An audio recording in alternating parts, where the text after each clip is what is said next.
Ya, ini ya. Jadi pada siang ini kita akan belajar tentang gizi balita. Jadi kalau pekan lalu kita belajar tentang bayi, maka pekan ini kita belajar selanjutnya yaitu tentang balita ya, lanjutan dari bayi. Nah, ini adalah pokok bahasan yang akan kita pelajari, yaitu definisi balita, faktor yang mempengaruhi asupan makan balita, masalah gizi pada balita, kecukupan gizi balita, dan prinsip pemberian makanan anak balita. Nah, sekarang kita ke definisi balita. Jadi, balita ini adalah lanjutan dari fase bayi, yaitu menurut Kemenkes ya, pada tahun 2017, anak balita adalah anak yang telah menginjak usia di atas 1 tahun. Kalau bayi itu kan dari 0 bulan sampai 12 bulan ya. Kemudian ini 1 tahun ke atas sampai 5 tahun. Nah, kemudian Kemenkes membagi menjadi 2 kelompok besar, yaitu yang pertama anak usia 1-3 tahun atau batita, dan anak prasekolah, yaitu 3-5 tahun. Menurut Brown pada tahun 2011, beliau membagi menjadi 2, yaitu toddler. Sama ya, pembagiannya seperti Kemenkes, hanya istilah saja. Kalau Kemenkes menyebutnya batita untuk anak 1-3 tahun, sementara Brown menyebutnya toddler. Sementara anak usia 3-5 tahun disebutnya preschool, sama ya. Kalau di Indonesianya prasekolah. Jadi yang kita pelajari adalah seputar 3-5 tahun. Ya. Nah, ini pada kelompok batita, yaitu 1-3 tahun, mereka juga disebut sebagai kelompok yang pasif. Jadi maknanya adalah anak ini masih sepenuhnya bergantung kepada orang tua atau orang lain yang mengasuhnya. Jadi dari mandi, buang air, makan, itu masih bergantung. Mereka belum bisa sendiri. Kemudian untuk usia 4 tahun itu sudah mulai disebut dengan konsumen aktif. Mereka ketergantungan kepada pengasuhnya sudah mulai berkurang, kemudian berganti pada keinginan untuk melakukan banyak hal itu sendiri. Ya, misalnya mau makannya sendiri.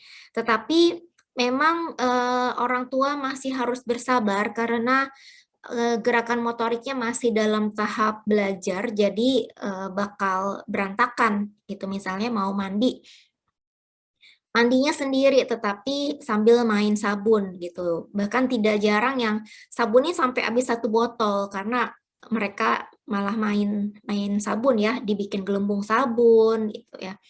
Jadi pada tahap ini kita berikan mereka kebebasan untuk melakukan sendiri tetapi tetap diawasi gitu.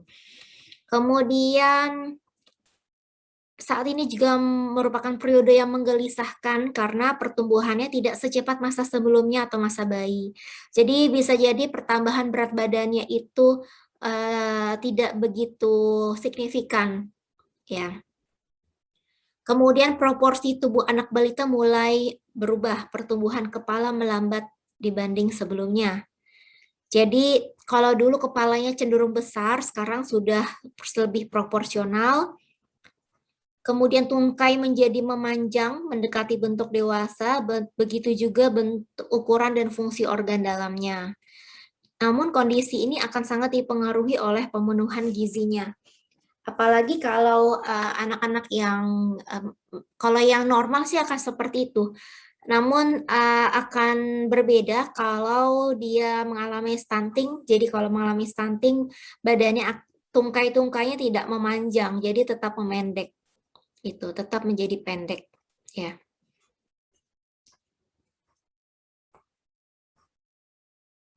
Nah, ini adalah masalah gizi pada balita. Yang pertama yaitu KEP. KEP itu adalah kurang energi protein atau PEM. Itu adalah apa bahasa Inggrisnya, Protein and Energy Malnutrition. Ya, sama aja KEP, kurang energi protein. Ini berat badan kurang dari 80% dari indeks berat badan menurut usia, BB menurut umur ya. Kemudian ini dipengaruhi oleh makanan, kualitas mengasuh anak, kebersihan lingkungan, dan lain-lain. Maksudnya adalah dipengaruhi oleh makanan, jadi tergantung dari apa yang mereka makan gitu. Kemudian kualitas mengasuh anak, apakah mereka diajak untuk berolahraga, dilatih untuk misalnya meloncat-loncat. Kalau kita loncat-loncatan itu akan membuat anak tinggi ya, gitu. Kemudian apakah diberikan kasih sayang yang cukup, apakah diberikan perhatian yang cukup, itu tentu akan mempengaruhi keadaan psikologisnya dan akan mempengaruhi misalnya kemampuan dia dalam makan gitu ya. Kalau dia cenderung untuk serba takut, dia makan menjadi tidak nafsu makan gitu, otomatis akan berpengaruh kepada status gizinya. Kebersihan lingkungan, kebersihan lingkungan juga berpengaruh terhadap kondisi kesehatan. Seperti kita ketahui bersama, status gizi itu dipengaruhi oleh dua hal. Yang pertama yaitu asupan makanan, dan yang kedua yaitu infeksi. Jadi keadaan lingkungan yang tidak bersih itu menyebabkan penyakit infeksi.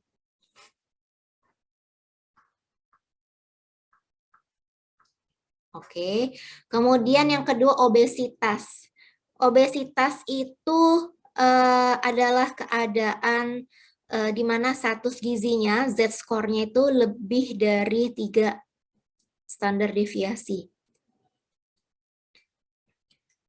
Kalau di KMS ya, kita kan kalau balita masih menggunakan KMS, itu posisinya sudah di atas kuning-kuning ya. Kan di bagian tengah itu hijau, di bagian atasnya ada kuning, di luar dari kuning itu berarti obesitas. Kemudian yang ketiga yaitu KVA, kurang vitamin A. Itu seroftalmia, daya tahan tubuh menurun. Kemudian GAKI, GAKY, GAKI, terjadi pembesaran kelenjar gondok, gangguan fungsi mental, perkembangan fisik, kretinisme. Kretinisme itu bukan stunting ya. Kalau kretinisme itu seperti artis Ucok Baba, itu kretinisme ya. Dan kecerdasan anak. Jadi juga jika kekurangan yodium akan berpengaruh terhadap kecerdasan anak. Oleh karena itu pada zaman dulu ya, mungkin kalian belum lahir ya, itu ada iklan tentang penggunaan garam yodium yang dibawakan oleh artis Ulfa Dwiyanti, artis zaman dulu sih. Jadi intinya tuh mau anak pintar, beri anak garam beryodium gitu. Jadi seperti itu. Walaupun memang kepintaran anak tidak semata-mata dari penggunaan garam beryodium ya, ini lebih ke modal dia dalam tubuhnya mencukupi. Namun perlu juga stimulasi dan belajar kalau mau pintar gitu ya. Tidak semata-mata dari asupan garam beryodium. Kemudian anemia gizi besi. Nah, kalau ini gejalanya yaitu ada lemas, mudah lelah, pucat, kemampuan mengingat dan memusatkan perhatian itu rendah, transport oksigen terganggu. Pada balita sukar untuk dideteksi, namun tidak menunjukkan gejala yang khas. Karena balita itu cenderung aktif ya. Jadi kalau kita mau bilang letih, lemah, lesu ya tidak juga gitu. Memang gejala umumnya seperti itu.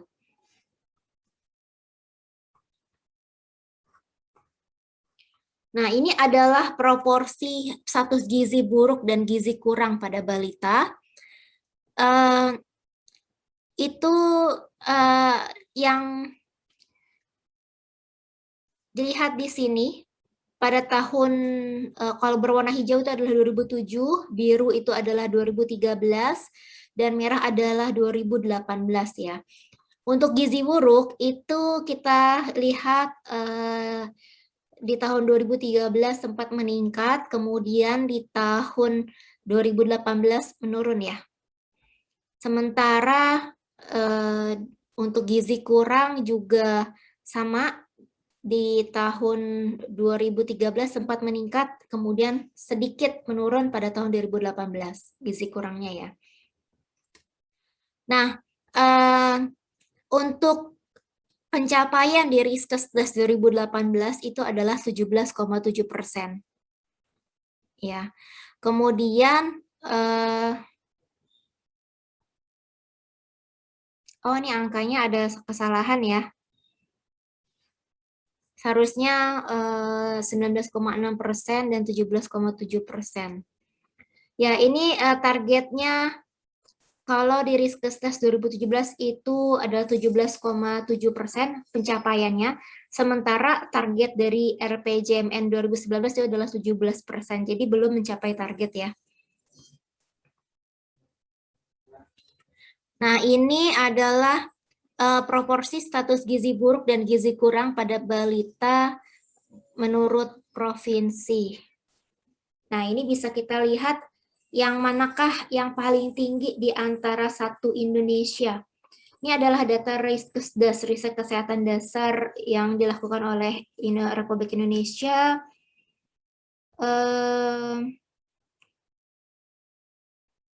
Tetap ya berada dipegang oleh NTT. NTT itu juara bertahan ya untuk masalah gizi. Jadi dari tahun ke tahun masih memegang proporsi yang paling besar di antara provinsi Indonesia lainnya. 33% pada tahun 2013, 33%, sementara tahun 2018 turun menjadi 29,5%. Nah, ini adalah gizi buruk dan gizi kurang, berarti perpaduan, jadi gizi buruk dan gizi kurang ini bercampur ya. Jadi proporsinya segitu. Nah, itu ya. Jadi paling tinggi berada di NTT. Kemudian kita lihat di manakah yang paling rendah. Yang paling rendah ternyata ada di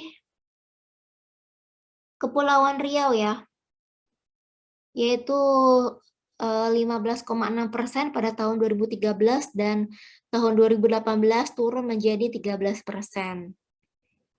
Sementara rata-rata Indonesia adalah 17,7% pada tahun 2018. Begini berarti yang berada di Sumatera Barat ya, dilihat di grafik ya. Dari Sumatera Barat, dari Riau sampai NTT itu mereka nilainya di atas rata-rata.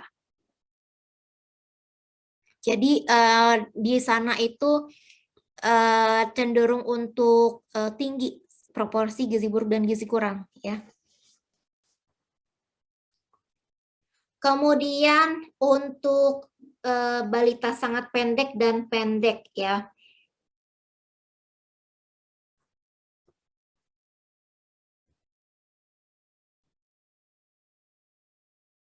Nah, untuk sangat pendek itu 18,8% pada tahun 2007, turun hingga menjadi 11,5%. Itu yang sangat pendek. Sementara yang pendek, jadi beda ya. Kalau sangat pendek berarti lebih dari pendek. Lebih pendek dari pendek. Untuk yang pendek aja itu meningkat menjadi dari 18% menjadi 19,3%. Nah, ini proporsi sangat pendek dan pendek berarti gabungan antara sangat pendek dan pendek ya, yaitu tahun 2013 37,2%, turun pada tahun 2018 menjadi 30,8%. Target RPJMN 2019 yaitu 28%. Itu untuk Baduta ya, bawah 2 tahun, sementara dari Riskesdas pencapaiannya adalah 30,8%. Berarti belum mencapai target RPJMN 2019 ya. Nah, ini kita lihat di proporsi di setiap provinsi.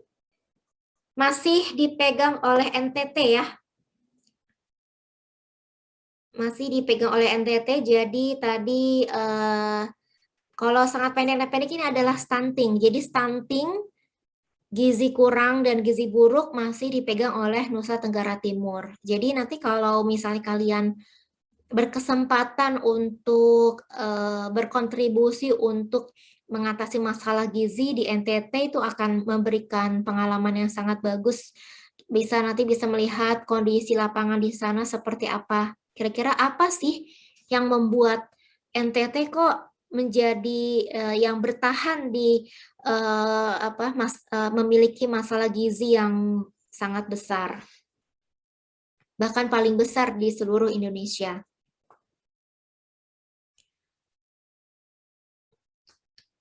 Nah, ini yang tadi ya. Jadi di Indonesia itu untuk pendek adalah 17,1%, sementara sangat pendek itu adalah 12,8%.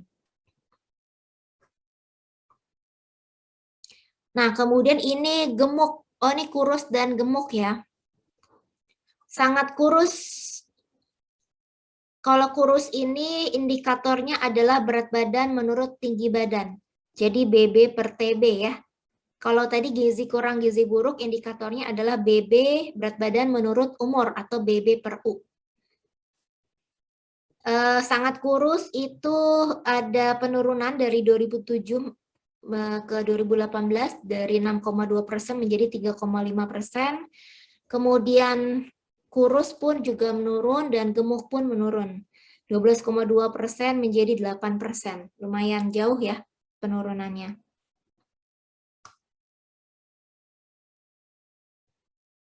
Ya, ini juga proporsinya ya. Untuk kurus dan sangat kurus itu bukan NTT lagi ya, tetapi NTB dan Gorontalo yang memegang paling rendah ya, paling tinggi kasusnya itu. Kalau untuk pada tahun 2013 memang Gorontalo yang memegang peranan, namun di 2018 Gorontalo bisa menaikkan posisinya dan Nusa Tenggara Barat menjadi yang paling rendah, paling tinggi kasusnya maksudnya.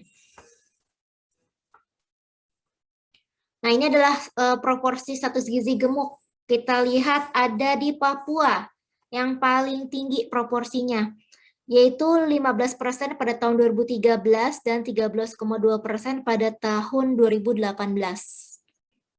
Jadi di Papua banyak orang yang gemuk-gemuk ya. Gitu.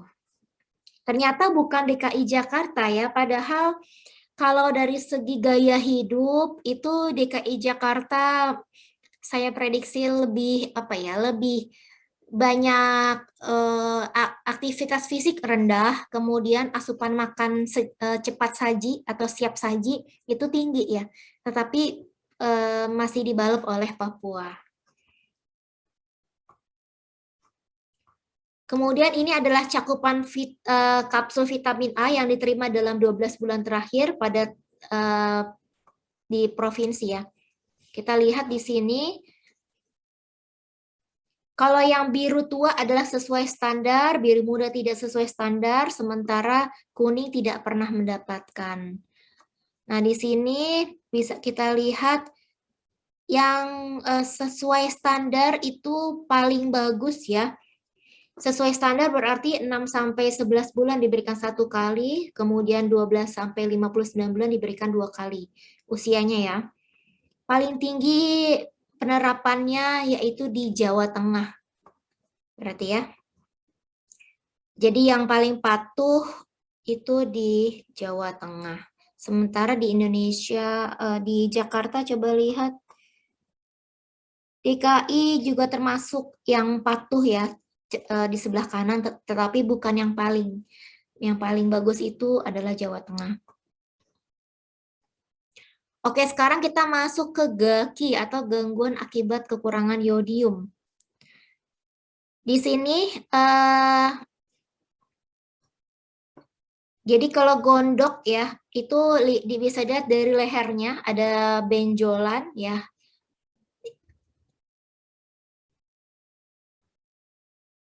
Jadi kalau kekurangan yodium itu anak bisa menjadi bodoh ya. Jadi nanti kalau kalian menjadi ibu, harap diperhatikan menjadi ibu ataupun bapak ya. Diperhatikan gunakanlah garam yang beryodium. Itu adalah hal kecil tetapi memberikan dampak yang sangat besar. Jadi harap diterapkan ya.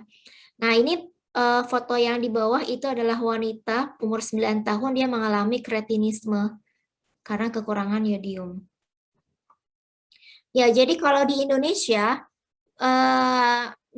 itu provinsi yang paling tinggi kasus GAKI adalah Magelang, gitu ya.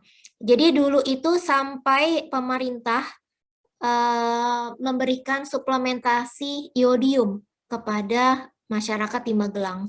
Namun suplementasi itu sekarang sudah tidak diberikan lagi karena menghasilkan efek yang tidak kalah buruknya dibandingkan gondok, yaitu putus-putus saya suaranya. Oke, sebentar.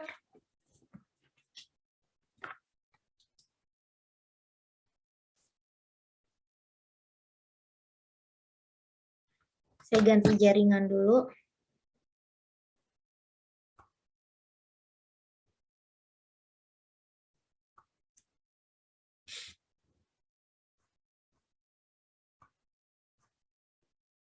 Oke, sekarang mudah-mudahan nggak putus ya. Saya sudah ganti jaringan. Ya, ya gitu ya. Jadi di Magelang itu kalau dulu masalahnya adalah kekurangan yodium, sekarang di Magelang itu masalahnya adalah menjadi kelebihan yodium. Gitu. Jadi namanya hipertiroidisme. Hipertiroidisme itu ciri-cirinya adalah mata agak melotot. Jadi matanya agak keluar. Kemudian dia dari sisi sifat itu menjadi lebih mudah marah gitu. Jadi sekarang suplementasi sudah tidak diberikan, tetapi untuk fortifikasi yodium di garam itu tetap dilakukan karena dia jumlahnya kecil sehingga tidak menyebabkan hiper gitu ya. Nah, ini adalah populasi dengan kekurangan iodium. 6 juta kretinisme, 6 juta, kekurangan kerusakan otak itu 26 juta, goitre itu 655 juta, dan yang abu-abu itu adalah resiko kerusakan mental itu 2,2 juta. Ya, itu adalah dampak dari yodium. Jadi oh ya, yodium itu juga kita bisa dapatkan dari sumber makanan yang berasal dari laut. Garam itu kan berasal dari laut ya. Jadi ikan-ikanan dari laut itu mengandung tinggi yodium gitu. Jadi kita secara alami perlu makan ikan agar mendapatkan yodium yang didapat secara alami. Nah, kemudian ini adalah KVA atau kurang vitamin A. Dia disebabkan oleh defisiensi vitamin A, kemudian riwayat penyakit campak, dan keadaan malnutrisi. Dia akan menyebabkan KVA. Apa dampak dari KVA? Yaitu gangguan penglihatan. Salah satunya yaitu seroftalmia. Nah, untuk seroftalmia ini dia melewati beberapa tahap. Ya, bisa lihat ya di gambar ya. Jadi ada tanda panahnya ini, bisa dilihat tanda panahnya. Tahapan pertama, jika seorang anak mengalami seroftalmia, dia akan mengalami rabun senja. Rabun senja sendiri yaitu rabun senja itu memiliki sebentar. Nah, rabun senja ini di awal adalah tahap pertama dari seroftalmia. Jadi pada saat senja atau suasana gelap seperti di bioskop atau sore hari, malam, dia akan kehilangan kemampuan untuk melihat. Jadi menjadi tidak jelas. Kemudian, jika rabun senja ini berlanjut tidak diobati, maka akan berlanjut ke terjadinya serosis konjungtiva. Serosis konjungtiva itu sendiri adalah jadi bagian, bisa dilihat di gambar ya, itu bagian putih-putihnya, kan mata kita ada bagian hitam dan putih. Bagian putih-putihnya itu kering, kusam, menjadi kering ya. Jadi bagian matanya itu kering. Ini karena tidak mendapatkan suplementasi vitamin A, makanan sehari-hari pun tidak rendah vitamin A gitu ya.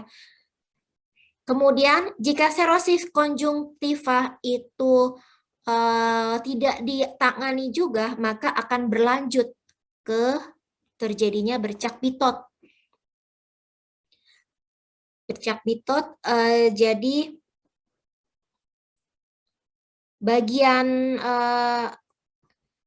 putih-putihnya ya, bagian putih-putihnya itu akan ada seperti sabun atau busa ya, itu dilihat ya. Ada seperti sabun atau busa atau keju gumpalan ya pada sisi putih-putih matanya. Itu adalah penumpukan keratin dan sel epitel khas dari kekurangan vitamin A. Konjungtiva kering dan tampak menebal dan berlipat-lipat. Ini sebenarnya bisa diatasi, cuma ada orang tua yang tidak paham dan tidak ngeh kalau anaknya itu seperti itu, sehingga terus berlanjut kekurangan vitamin A ini. Nah, jika berlanjut, maka akan terjadi serosis kornea. Tahap yang keempat, yaitu kornea akan terlihat kering, kusam, dan tidak bersinar. Dan ini merupakan tahap pertama dari terjadinya kebutaan. Dan jika tidak dipenuhi asupan vitamin A-nya lagi, maka akan berlanjut terjadinya keratomalasia dan ulkus kornea. Nah, keratomalasia dan ulkus kornea yaitu kornea melunak seperti bubur dan dapat menjadi ulkus.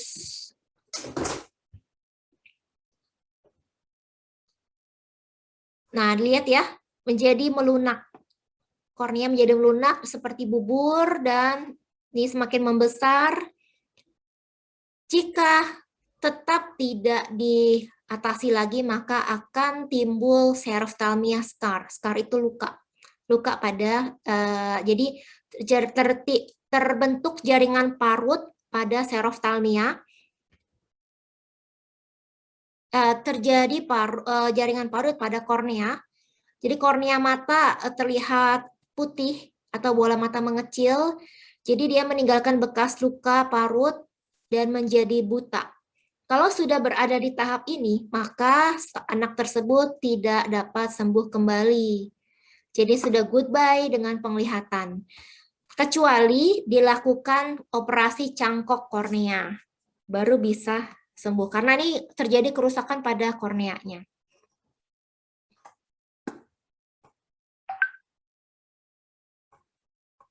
Oh, ini ada ini lagi ya. Nah, itu KVA. Kemudian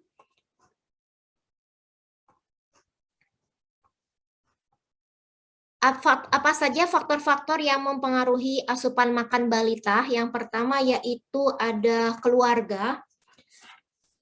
Yang pertama banget ada keluarga ya. Jadi lingkungan primer anak. Dan ini bisa membentuk pola makan. Jadi makanan apa yang menjadi kesukaan dan yang tidak. Jadi pada dasarnya anak itu bagaimana kesukaannya adalah tergantung orang tuanya. Ya, anak itu belum bisa memilih, belum bisa menentukan arah hidup. Jadi full bergantung pada orang tuanya. Kalau kita memberikan pola makan yang sehat, yang baik, dan teladan juga yang baik, maka anak pun juga bisa. Itu. Terkadang ada anak yang hanya suka, terkadang anak yang ada yang suka makan itu saja. Jadi misalnya hanya makan ayam kriuk saja, atau hanya makan apapun yang bentuknya itu ditepungin. Ya, apapun itu bentuknya ditepungin, itu berarti dari kecilnya itu sudah dibiasakan makan seperti itu. Sudah kecil dibiasakan makan seperti itu, sehingga semakin besar dia semakin ya udah sukanya itu. Sementara kalau sudah dibiasakan untuk makan makanan yang bervariasi dari kecil, maka ketika besar dia akan menjadi orang yang tidak pemilih gitu. Kemudian media massa, baik elektronik maupun cetak, teman sebaya. Jadi anak itu suka makan apa bisa melihat dari temannya makan apa dia juga pengen. Kemudian dari kondisi kesehatan, kalau kondisi kesehatan tidak baik akan mempengaruhi selera makan anak. Ya memang anak yang lagi sakit itu umumnya memang tidak nafsu makan ya. Nah, kemudian ini ada masa balita adalah masa transisi ya. Jadi anak mulai makan makanan yang padat dan menerima rasa serta tekstur makanan yang baru. Ini adalah periode emas kehidupan, artinya adalah masa-masa yang terbaik dari seluruh kehidupan.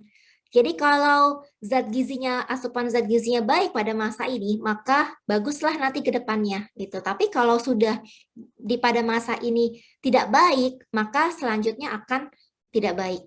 Maksudnya kalau terjadi stunting pada saat ini maka sudah tidak bisa direvisi lagi. Jadi dia akan menjadi manusia yang pendek gitu. Kalaupun status gizinya dibagusin setelah lewat dari masa balita, maka dia akan menjadi orang yang obesitas. Tidak bertambah tinggi tetapi menjadi obesitas gitu. Dan pada masa ini terjadi pertumbuhan dan perkembangan struktur tulang, otot, peredaran darah, jaringan otak, dan organ-organ lain. Tumbuh kembang sangat dipengaruhi oleh asupan gizi. Kemudian vitamin dan mineral, dia mempercepat pembentukan tulang, semuanya berjalan dan melakukan semua gerakan tubuh. Omega 3 dan 6 untuk perkembangan saraf otak ini tentu perlu diperhatikan. Omega 3 dan 6 itu bisa bisa terdapat di ikan-ikanan, kuning telur. Kebutuhan gizi pada balita dipengaruhi oleh usia, besar tubuh, dan tingkat aktivitas yang dilakukannya. Kalau anak-anak yang aktif tentu membutuhkan energi yang lebih besar daripada anak-anak yang lebih pasif gitu ya. Nah, ini bisa kita lihat pada tabel status gizi ya. Pada bayi untuk energi kita fokus ke anak ya, anak 1 sampai 5 tahun. 1 sampai 3 tahun untuk energinya membutuhkan 1125 kilokalori. Anaknya 4 sampai 6 tahun 1600 kilokalori. Sementara untuk protein itu meningkat ya. Jadi semua zat gizi yang diperlukan itu kebutuhannya seiring dengan berjalannya waktu itu meningkat. Terus meningkat. Nanti mereka akan turun kembali setelah berusia dewasa gitu. Baru nanti akan cenderung konstan. Karena pertumbuhan sudah tidak terjadi gitu. Kecuali pada masa hamil ya, tentu akan ada pertambahan kebutuhan zat gizi. Nah, ini adalah contoh dari poster ya. Jadi ini ada gizi yang tepat untuk mengembangkan kecerdasan si kecil. Ada omega 3, zat besi, asam folat, vitamin B kompleks. Ini adalah poster yang dibuat oleh salah satu merek susu ya. Itu. Jadi ini susu ini mengiklankan bahwa zat gizi ini yang tercantum di sini yang bagus untuk mencerdaskan, membantu ya perkembangan kecerdasan anak ada di dalam susu tersebut. Itu. Nah, ini adalah karakteristik perkembangan. Jadi umur 0 sampai 3 bulan itu bayi ya, ini sudah bisa mengangkat kepala setinggi 45 derajat. Dia sudah mulai bisa tertawa, melihat dan menatap wajah, mengoceh spontan. Nah, ini masih 0 sampai 3 bulan, kita lanjut saja ke umur 1 tahun ya. Nah, ini umur 12 sampai 18 bulan. Jadi ketika anak berusia 1 tahun itu sudah bisa berdiri sendiri tanpa pegangan. Walaupun tahap ini juga bisa dialami oleh anak yang lebih muda usianya. Kemudian membungkuk dan memungut mainan, kemudian berdiri kembali, berjalan mundur 5 langkah, mengambil ayah dengan kata papa, bapak, atau ibu, mama, menumpuk 2 kubus, memasukkan kubus di kotak, menunjuk apa yang diinginkan tanpa menangis, anak bisa mengeluarkan suara yang menyenangkan atau menarik tangan ibu, juga sudah bisa memperlihatkan rasa cemburu. Kalau kita lihat di YouTube ya atau di Instagram suka ada misalnya dia itu sayang sama mamanya, ayahnya nggak boleh deket-deket sama mamanya gitu. Jadi mamanya adalah milik anak tersebut gitu. Kemudian pada usia 18 sampai 24 bulan itu sudah bisa berdiri sendiri tanpa berpegangan. Jadi berjalannya sudah lebih baik tanpa terhuyung-huyung, sudah bisa bertepuk tangan, lambai-lambai, menumpuk 4 buah kubus, memungut benda kecil dengan ibu jari dan jari telunjuk, menggelindingkan bola ke arah sasaran, menyebut 3-6 kata yang mempunyai arti, membantu atau menirukan pekerjaan rumah tangga, memegang cangkir sendiri, belajar makan minum sendiri. Nah, ini sudah bisa diberikan makanan keluarga ya. Jadi makanan seperti yang dimakan keluarga asal tidak pedas, mereka sudah bisa mulai makan sendiri. Kemudian umur 2 tahun ke atas ya, dia sudah jalan naik tangga sendiri. Jadi ciri khas pada anak usia ini adalah ketika melihat tangga, mereka pengen naik turun sendiri. Dapat bermain dan menendang bola kecil, mencoret-coret pensil pada kertas, bicara dengan baik menggunakan 2 kata, dapat menunjuk 1 atau lebih bagian tubuhnya ketika diminta, melihat gambar dan dapat menyebut dengan benar nama 2 benda, membantu memungut mainannya sendiri atau membantu mengangkat piring jika diminta, makan nasi sendiri tanpa banyak tumpah, melepas pakaiannya sendiri. Jadi umur segini juga sudah bisa diperintah ya, sudah mengerti perintah. Kemudian pada umur 36 sampai 4 bulan sudah bisa berdiri dengan 1 kaki selama 2 detik. Kemudian melompat kedua kaki diangkat, mengayuh sepeda roda 3, menggambar garis lurus, menumpuk 8 buah kubus, mengenal 2 sampai 4 warna, ya sudah bisa menyebutkan warna ya.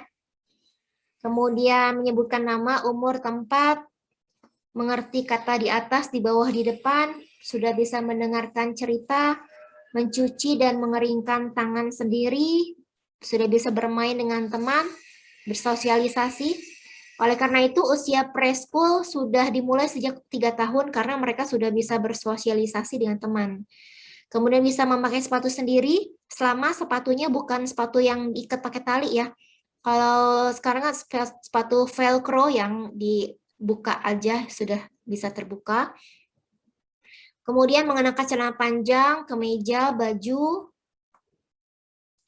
Nah, ini umur 4 tahun ke atas ya sudah bisa mulai menggambar ya. Bisa pakai baju sendiri, sudah menyebut nama lengkap tanpa dibantu. Kemudian bisa menjawab pertanyaan dengan kata-kata yang benar. Maksudnya kata-katanya itu sudah tidak sepotong-potong lagi, tetapi sudah berupa satu kalimat yang utuh, gitu ya. Bisa menyebutkan angka, menghitung jari, menyebut nama-nama hari, berpakaian sendiri ya, menggosok gigi tanpa dibantu. Ya, walaupun anak umur segini sudah bisa menggosok gigi sendiri tanpa dibantu, tetapi kenyataannya tetap masih harus dibantu. Terutama di bagian gigi yang sela-sela di dalam ya. Itu rawan. Jadi mereka kan masih gerakan tangannya masih belum begitu terkoordinasi dengan baik. Jadi perlu kita bantu untuk sikat gigi. Dan bereaksi tenang dan tidak rewel jika ditinggal ibu. Ya, itu apalagi kalau mereka sudah asik dengan mainannya itu sudah bisa ditinggal. Nah, ini 60 sampai 72 bulan berarti sudah di atas 5 tahun ya. Berarti sudah masuk ke usia sekolah. Ya, ini. Oke, sekarang kita masuk ke prinsip pemberian makan pada balita. Jadi pertama jadwal makan. Nah, ini penting banget kita harus membuat jadwal makan pada anak teratur dan terencana. Kapan anak harus merasa lapar, kapan makan snack, kapan minum susu. Jadi tidak boleh berantakan gitu. Karena kita usahakan kita bikin jadwal misalnya jam 7 sarapan pagi, jam 9 itu snack, kemudian jam 10 minum susu, jam 12 makan siang, kemudian tidur siang, bangun tidur, saat snack, kemudian jam 7 malam makan malam, atau jam 6 sore makan sore ya. Gitu. Jadi jam berapapun itu disesuaikan dan harus sesuai jadwalnya. Jadi ketika kalau kita sesuai, maka nanti ketika jam makan siang atau jam makan besar, itu anak akan merasa lapar. Karena perut sudah kosong, kosongnya itu sudah sesuai waktunya. Jadi kalau untuk memberikan susu, jarak antara memberikan susu dengan memberikan makan besar, itu setidaknya paling cepat 1 jam. Jangan kurang dari 1 jam. Karena anak akan merasa kenyang dan nanti akan menjadi anaknya nggak mau makan. Nanti kita orang tuanya berpikir, aduh gimana ya anak saya susah makan nih dok gitu. Atau anak saya kok nggak mau makan ya, saya udah bikin capek-capek ini, anak saya nggak mau makan. Nah, ternyata anak itu masih kenyang karena baru saja makan snack atau baru saja minum susu. Oleh karena itu perlu kita atur waktunya agar tidak mengganggu jam makan besar gitu.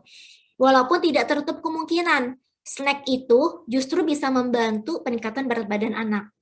Jangan salah ya, keripik kentang itu nilai kalorinya jauh lebih besar daripada nasi. Gitu. Jadi kalian nih juga berlaku kepada kalian. Jadi misalnya kalian, saya diet nggak makan nasi gitu. Tetapi nyemil kentang, misalnya makan keripik kentang 2 bungkus gitu. Itu kalorinya lebih besar daripada sepiring nasi gitu ya. Kalau nasi itu kan bikin kenyang makan sepiring. Tetapi kalau makan keripik kentang, makan 2 bungkus, 10 bungkus sekalipun nggak bikin kenyang. Tetapi kalorinya besar. Belum lagi minyak yang dikandung karena kan digoreng dulu. Gitu. Nah, tapi kalau buat anak-anak, kalau kita mau meningkatkan berat badan anak ini sangat penting kita memberikan snack yang tinggi kalori, tapi nggak berasa kenyang. Itu kuncinya. Seperti biskuit. Ya, kalian kalau iseng-iseng ya, untuk membuktikan, benar nggak ya kalau makan biskuit itu energinya besar, padahal kan nggak bikin kenyang. Coba saja kalian lihat di informasi nilai gizi, ada nutrition facts. Jadi kalian lihat dalam 1 bungkus itu ada berapa porsi. 1 porsi itu berapa keping. Jadi yang tercantum di dalam nutrition facts hanya sekali makan atau hanya 1 porsi. Misalnya sekali makan itu 4 keping. Ya, yang tercantum hanya 4 keping. Bukan berarti yang tercantum di situ adalah nilai gizi 1 bungkus biskuit. Hanya 4 keping. Dalam 1 bungkus ada berapa biskuit? Berarti ada berapa kali porsi. Kamu tinggal dikalikan. Jadi misalnya 4 keping aja, itu bisa menghasilkan 120 kilokalori. Padahal makan 4 keping biskuit, misalnya biskuat ya, itu sangat tidak berasa, padahal menghasilkan energi yang besar. Kalau untuk orang dewasa yang lagi diet itu nggak bagus, tapi kalau untuk anak-anak itu sangat bagus. Tetapi perlu diatur, diberikannya hanya di jam snack, tidak diberikan di jam makan besar. Karena snack itu tidak bisa menggantikan makan besar. Makan besar itu ada lauknya, protein, ada hewani, protein nabati, ada sayuran, ada buah. Tidak bisa digantikan oleh biskuit. Biskuit itu paling hanya mengandung ya misalnya protein sama karbohidrat. Vitamin mineral sedikit gitu. Jadi tidak bisa menggantikan makan besar walaupun menghasilkan energi yang besar, tetapi zat gizi yang lain tidak kurang mengandung ya. Jadi tetap harus makan makanan yang bervariasi. Kemudian lama waktu makan itu maksimum 30 menit. Jadi lebih dari itu anak mulai tidak fokus dengan makanannya. Jadi memang waktu makan harus dibatasi, tidak boleh berlarut-larut karena kehidupan anak tidak semata-mata makan doang, gitu ya. Karena anak perlu bermain, perlu belajar, bermain, kemudian beraktivitas yang lain. Kalau dia seharian kerjaannya makan terus, misal makan siang itu 3 jam. Dari jam 12 sampai jam 3 itu cuma dapat 5 suap karena saking nggak maunya makan gitu ya. Ya udah, jadi kita batasi makan dari jam 12 sampai jam 1 siang. Sudah, kalau mau dapat 2 suap dong ya udah nggak apa-apa, bebaskan, maksudnya dibiarin aja. Nanti sore juga dia akan lapar lagi gitu. Jadi nanti kalau kalian menjadi ibu baru jangan terlalu pusing. Kalian bisa masuk di jam snack. Nanti masih ada jam makan berikutnya, snack berikutnya nanti untuk kita masukin makanan. Jadi jangan terpaku, ini harus mangkok harus habis, mau jam berapa lama pun harus habis. Nggak bisa seperti itu. Nanti anaknya malah trauma. Kenapa seharian aku kerjaannya makan doang, aku bosan sama mangkok yang isinya makanan gitu. Tadi jadinya trauma deh dengan makanan ya. Bukan anak doang yang trauma, orang tuanya juga trauma. Trauma karena capek nyuapin anak, kita nggak bisa ngerjain lain, kerjaannya nyuapin anak mulu setiap hari, sepanjang hari gitu. Stres juga orang tuanya nanti. Gitu deh, anak stres, orang tua pun stres. Jadi kita ambil yang sama-sama enak aja. Kalau dari dokter atau dari Kemenkes ini ya, waktu makan maksimum 30 menit, tapi disesuaikan. Kalau saya pribadi sih maksimal 1 jam. Gitu. Lewat dari 1 jam, berapapun habisnya udah stop. Gitu. Kemudian porsinya kecil tetapi sering. Jadi kalau anak mau makan, minta makan walaupun tidak di jam makan, ini atas permintaan dia ya. Ya nggak apa-apa, kasih aja. Gitu. Asal bukan makanan snack ya. Kalau makan besar lebih dari di luar itu boleh. Nah, kemudian ini tidak ada paksaan atau hukuman pada anak meskipun hanya makan 1-2 suap ya. Biasakan anak makan di meja makan, tidak sambil bermain ataupun menonton televisi. Jadi kalau yang seperti orang tua atau saya juga sih ya. Jadi memberi makan sambil digendong, sambil jalan-jalan lihat mobil, ditaruh di stroller sambil lihat mobil itu adalah yang tidak tepat gitu ya. Jadi makan itu harus fokus, tidak boleh melihat gadget karena dia akan fokus ke gadget, akan fokus ke hal yang lain. Jadi nggak mengunyah gitu.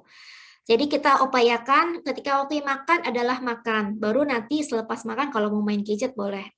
Tentunya kalau untuk anak-anak gadget tetap harus dibatasi ya. Gitu. Kemudian berikan contoh yang baik. Jadi kalau misalnya kita pengen anak kita makan sayur, kita pun sebagai orang tua mencontohkan makan sayur. Kalau mau makan buah, orang tua pun mencontohkan makan buah. Gitu. Jadi anak-anak itu tidak butuh kata-kata, sekadar kata-kata, tapi juga butuh teladan, perilaku yang benar dari orang tua. Nah, ini adalah food guide untuk ya ini yang seperti kemarin telah disampaikan ya. Jadi pedoman gizi seimbang dengan menu 4 bintang. Apa ini maksud dengan 4 bintang? Yaitu ada makanan pokok, ini kacang-kacangan, sayur dan buah, kemudian lauk pauk. Itu 4. Kacang-kacangan itu maksudnya protein nabati ya. Bisa tempe, tahu, kacang kedelai, kacang hijau. Ya ini 0-6 bulan, ASI eksklusif, 6-8 bulan diberikan MPASI, tapi menyusui dilanjutkan. 9-10 bulan itu tetap diberikan ASI ya. kemudian tekstur makanannya sudah berubah, dan ini di atas 12 bulan. Jadi kalau anak sudah di atas 1 tahun itu sudah bisa makan makanan orang dewasa. Sudah bisa makan sayur asem, sudah bisa makan, kalau anaknya teman saya, dia orang Padang ya. Dia orang Padang, anaknya suka makan ikan balado gitu. Jadi kalau kita bikin balado pakai cabai yang besar, kemudian bijinya dibuangin, kemudian dihancurkan cabenya itu, nah itu menjadi tidak pedas gitu. Jadi anak-anak pun bisa makan kalau suka ya. Itu anak-anak saya pun suka ikan mas balado. Jadi mulai umur berapa ya? Mungkin umur 5 tahun lah mulai bisa makan itu. Jadi disesuaikan dengan kemampuan anak. Jadi jangan, wah anaknya kata Bu Fauza umur 1 tahun udah boleh makan ikan balado. Nanti anak saya dikasih gitu. Ya enggak gitu. Tergantung kemampuan anak. Jangan disamaratakan. Itu bisa coba-coba. Misalnya kita makan ikan makanan itu, kemudian anak minta, biasanya anak itu tertarik dengan apa yang kita makan. Jadi kalau kita makan makanan yang sehat, anak itu akan tertarik juga karena apalagi ngelihat kita makan dalam apa ya, makannya lahap gitu, anak tuh merasa ih enak, kayaknya enak deh gitu, mama minta dong gitu. Biasa seperti itu, dikasih, kalau anaknya suka bisa diteruskan gitu.